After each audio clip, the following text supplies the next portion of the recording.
actually, this is the first episode, so it's more just like, no, no words. Whatever. This is the WWF SmackDown April 29th, 1999 review. So, for reference, I think the first official episode was this, but they also had a pilot that was recorded, I'd like to say, like 1998, which technically is the second episode on Peacock. By the way, just like with all my other reviews, this is the Peacock edition, so if things are missing, that's why. Give you some backstory. We are in the pit of the Attitude Era at this point, which is funny considering it only lasted like 3 years at max, so that's not a heavy pit, but it's a pit nevertheless. SmackDown was created, in case you don't know, to compete with WCW Thunder, which in my little headcanon, I never added that up, but it makes sense. I mean, it's blue, airs on Thursdays. Yeah, that's... But, I mean, if you think about it, why are you competing with Thunder? I know they're, like, your competition, and even one view is one too many for them, but Thunder kind of sucked at pulling views in, like, a year's time. Alright, the show starts off with the second best intro ever. So, used to... Well, they still do it now. You know, like, the then, now, forever together thing they do now? Yeah, so... Back in the day, they had one that started by with somebody just be like, all right, stand by camera 3, stand by camera 4, and ready, roll, and action. You know, stuff like that, which is the second best, like, intro they have ever done for that, specifically during, like, the WW, later that comes after F era. Later that comes after E is, I run my own bit, whatever. Yeah, it's the one talking about, like, camera shots and things behind the scenes. I love that one. And then it cues to the WW letter that comes after E logo. The one that's better, by the way, in case you're curious, it's the one that they start using towards the end of the F and towards the E era, is the one where they're just like, take that, but they speed it up. It's like, you know what I mean? I hope you know what I mean. I'll call it out if and when we get to that era. But, yeah. Show opens up with a recap package of Rock versus Austin. Which time? I don't know which time. But Shane McMahon ends up screwing one of them out of that win. I presume it was for a title, but I don't know. And then it runs down Shane's feud with, I wrote down him, so I'm going to presume Austin. I might correct that later if I'm wrong. Which, considering most of this is on Raw, I wrote down at the time of doing this that I'll tackle it in like 2 years from now. In reality, I may tackle it like 2 weeks from now. It just depends on how Netflix edits everything. Also, this episode of SmackDown shows the Where to, Stephanie segment, which apparently was on Raw. I thought that was on SmackDown.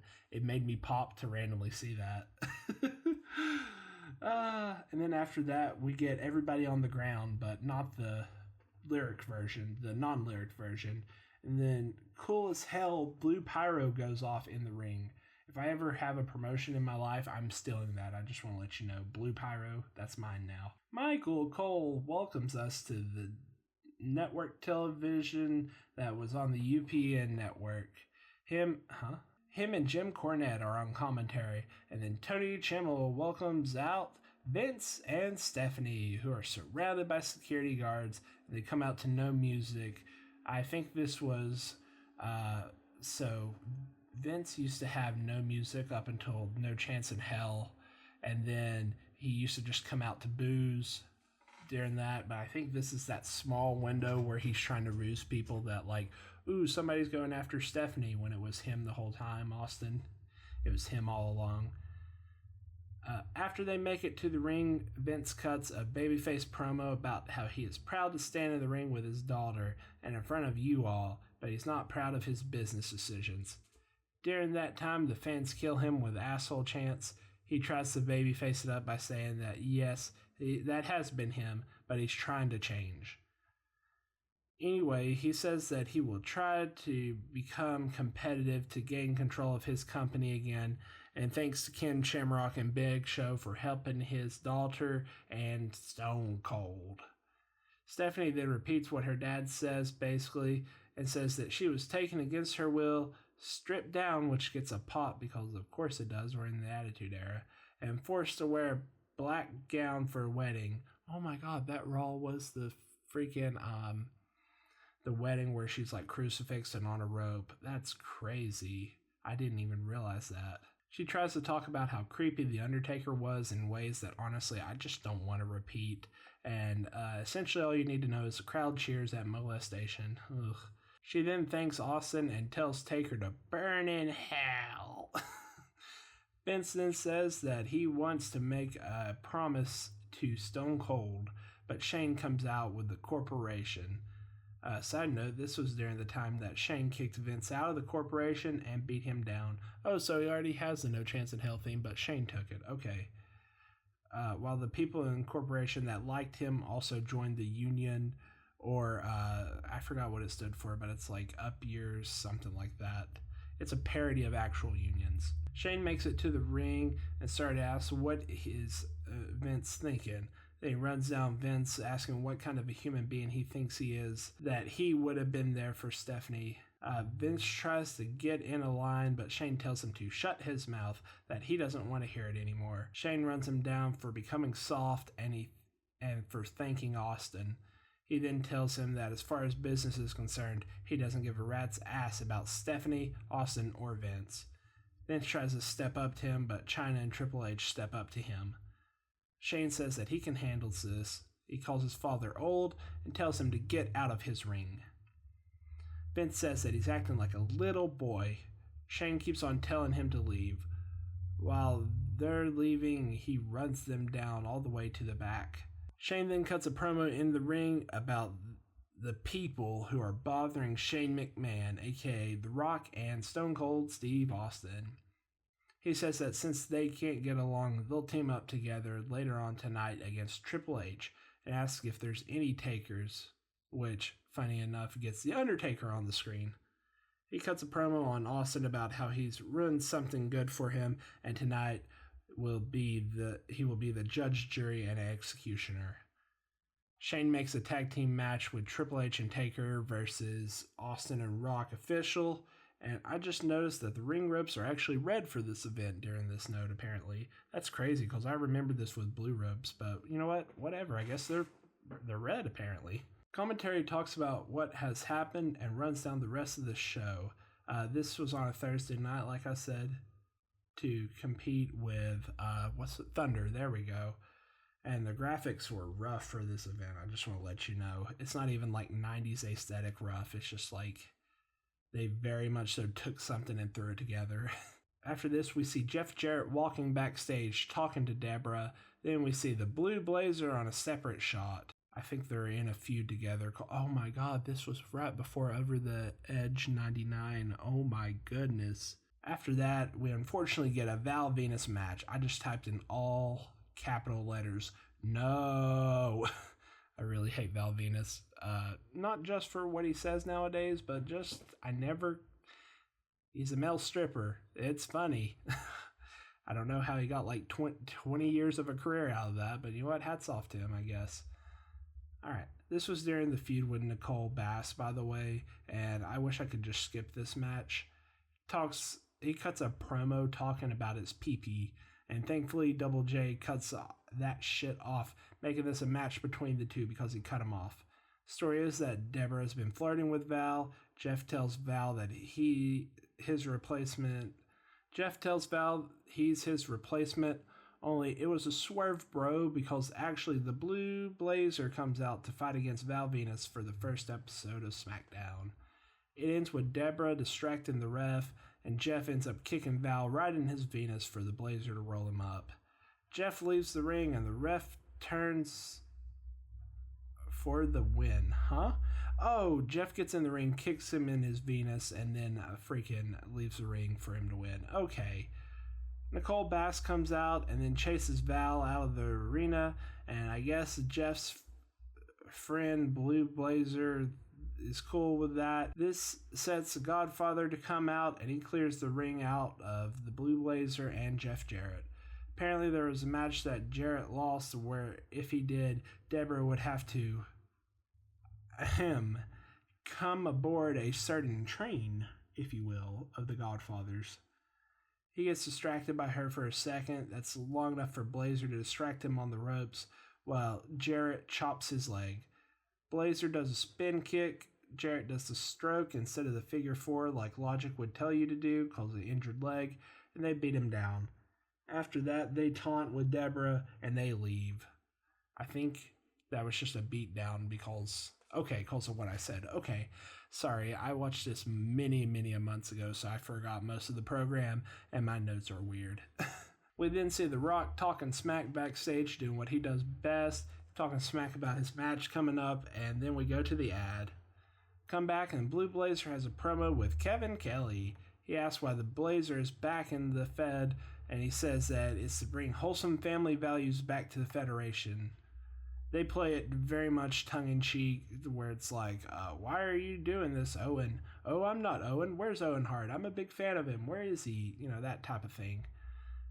As he's talking, Farouk is just randomly walking in the background. Big Show then comes out, and we have him versus Test. The story is that Test left the corporation, and we learn that within the first minute because the big boss man comes out. Apparently, Vince and Stephanie have left already, and this match lasted a shorter amount of time than this review because Big Show hit a drop kick and then a choke slam to win. After that, the boss man lured out the rest into the ring to beat down Test. Big Show then comes back and throws boss man out of the ring and he runs him off type of deal.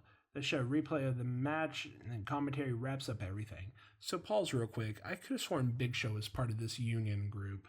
That's weird. I could have sworn. Maybe he is like later on. Maybe we'll see it in the pre-conceding episodes of SmackDown. The Rock then comes out to cut a promo because it's the Attitude Era and it's The Rock. Why not? This is before he raised his arm, so he just shot the eyebrow when he was on the turnbuckle. He then runs down what happened on Raw between Shane, Triple H, and him. He calls them both Rudy Poo Candy Asses, but says that twice because the crowd quotes him, and he says that he will whoop their ass in this normal Rock way, basically. He then tells Austin that they aren't friends, but they'll fight the good fight, but if Austin gets in his way, he will do something with his ass. After that, Austin comes out with the Smoke and Skull belt, cap vest, and tights to the noisiest crowd I have possibly ever heard.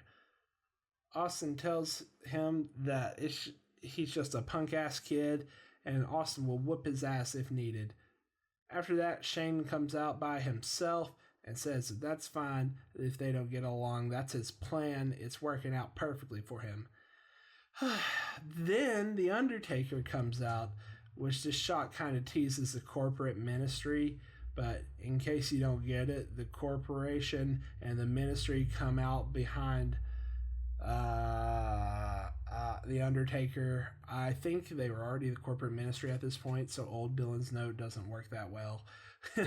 When we come back, X-Pac and Kane are given a promo about last week's Raw, where Kane basically just went off on X-Pac. I think this is where he just chokeslammed him out of anger type of deal, but I really don't remember, truth be told. Kevin Kelly asks where his loyalty will be, and Pac says that it'll be an unpredictable side, and then he walks off, and then Kane follows him. I guess they have a tag team match coming up, and it's unpredictable if Kane will be loyal to him or not. I think that's what all that meant. After all that, Draws comes out with Dick Joke Prince Albert with Toolkit, and they go against D'Lo Brown with Ivory. It's a one-on-one with manager match. Draws keeps on shaking his head. I don't know if he's making fun of D'Lo or if he's like tweaking during the match, but it's very much so overdone. This match ends when Prince Albert knocks D'Lo off the top rope to get a disqualification win for Draws. There we go. No, D'Lo gets a disqualification win. Albert threatens to pierce him right in the pee-pee or kill him or whatever. But during this time, Ivory runs backstage to get Mark Henry to come out for the save. This is crazy, Mark Henry, by the way. I guess it's like his return time ever since they sent him down to OVW or wherever. So, shout out to that. When we come back from an ad, which, by the way, advertisements were terrible during this time. It's like every 10 minutes we get a new ad. But anyway, we get a promo with the New Age Outlaws where they're asked about taking on X-Pac and if it's going to be awkward and all because they're friends. Road Dogg says that it'll be weird taking on their friend, but Billy Gunn cuts him off and says that they're not friends when the titles are involved. Road Dogg questions what he meant while they walk off, and we go straight into the entrances. I don't know what it was, but there's a slight difference in X-Pac's entrance theme than normal, and my brain loved that. During the entrance of the New Age Outlaws, Billy refuses to do his part because he's all business tonight. The match happens, and halfway through it, Billy Gunn gets tired of hot dogging and wants to fight because... He wants to fight X-Pac. X-Pac is ready, and Kane pulls him by the hair and tags him in. Kane and Gunn were working while Pac and Dog were more goofy until Gunn wanted to take it more serious. Yeah, I don't know what I was trying to say there, but I was trying to say, like, there was two goofy people on one team, or for each... I can't even say what I'm trying to say. Next segment. The Outlaws keep on bickering, and this is after Triple H has already betrayed them and joined the corporation. There's a spot where Kane grabs Road Dogg and X-Pac and about to chokeslam both of them, but Billy Gunn takes advantage of that. The match goes on until Billy Gunn goes to press X-Pac, but Road Dogg gets bumped into Gunn's leg, and X-Pac ends up pinning him for the win. After that, we see Stone Cold get ready for his tag team match. We go to break. When we come back, they show replay. We go backstage where Billy Gunn and Road Dogg are arguing, and Gunn says that he's done with him. After that, Michael P.S. Hayes introduced the Brood, where I can hear Cole saying that they're going to break their silence tonight. And as soon as I heard that, I screamed at my TV and said, "Oh no, I know exactly what this is." They already broke off from the Ministry of Darkness, or I guess they broke the agreement with The Undertaker where they're going to be silent. Gangrel is asked not to speak, and oh boy, it wouldn't have been the worst thing if he just didn't rush what he was saying here, or maybe said it in a different style. It's very generic promo, though, to be honest with you. Right. He's asked for them to break their silence, and I really wish they didn't break their silence. Gangrel says, and I'm paraphrasing by the way, that up to this point they have spoken by their own choice, or have not spoken by their own choice, and then later it was forbidden for them to by The Undertaker. When the Brood entered this world, they craved the guidance, the guiding light to show them the way, and it was The Undertaker. Well, unfortunately, The Undertaker's thoughts and feelings weren't the same as theirs. For the darkness, we seek a much different light. We live our collective lifestyles for who we are and what we believe in. And the search, that's exactly how he said it, by the way, this mystery of life, and after the power is what we seek, and we have to unleash it. Michael P.S. Hayes says that some don't understand your lifestyle and think it's off the charts. He turns to Christian for an answer, but Christian is the smartest one here because he just doesn't say a thing. He goes back to Gangrel, but Edge cuts him off. Oh boy. He takes a breath and then says reluctantly that they will understand. Understanding is a matter of time. The power lies within us, and it's up to us to find it.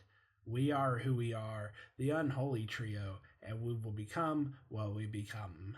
For those who believe, we will follow. For those who don't, will mere simply exist. So, Doc, I hope you beware. Take care, because the freaks come out at night.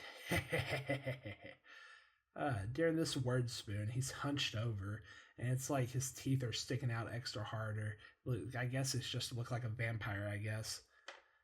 Doc starts to make fun of them and calls them a gimmick, basically. Gangrel says that he doesn't care what he thinks about him, and that he's the one confused. Isn't that right, Michael? The Brood's light starts flashing as they're song starts playing, and I love that part because it adds to the creepy feel. You feel like, holy fuck, what's happening right now? The lights come back on, and Michael is by himself in a bloodbath. He looks so shocked and confused, and then we see Billy Gunn looking for X-Pac as we go to break. Come back, Ken Shamrock's talking to Kevin Kelly about no holds barred street fight that he's going to have against Bradshaw.